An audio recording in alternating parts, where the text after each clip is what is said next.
fut le premier à écrire et le premier à s'élever sans mourir. Voici l'histoire du prophète Idriss, le savant que l'humanité retiendra. Il s'appelait Idriss, un homme discret, mais dont les pas résonnaient plus loin que les cris. Dès l'enfance, il observait les étoiles, non pas pour rêver, mais pour s'élever. Chaque lumière lui parlait, chaque silence l'écoutait. Il vivait parmi des gens curieux, mais fiers. Il savait lire les lois de l'univers, mais tournait le dos à celui qui les éclaire. Il posait des questions, mais refusait les réponses venues du ciel.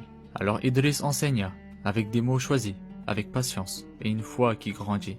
Il fut le premier à écrire, à tracer des lettres pour ne pas oublier, le premier à coudre, à observer les saisons, à lire le mouvement du jour et du vent.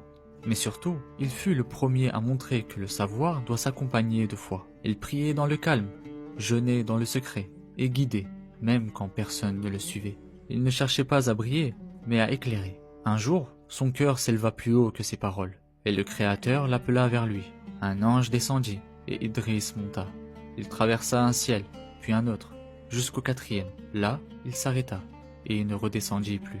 Bien plus tard, lors de son voyage vers les cieux, le prophète Mohammed sallallahu alayhi wa sallam le verra dans le quatrième ciel, paisible, élevé, comme s'il y avait toujours appartenu. Et le Coran dira: واذكر في الكتاب إدريس إنه كان صديقا نبيا ورفعناه مكانا عليا. Idriss, le prophète savant, il n'a pas fui ce monde, il l'a traversé, il l'a éclairé, jusqu'à mériter d'en être élevé.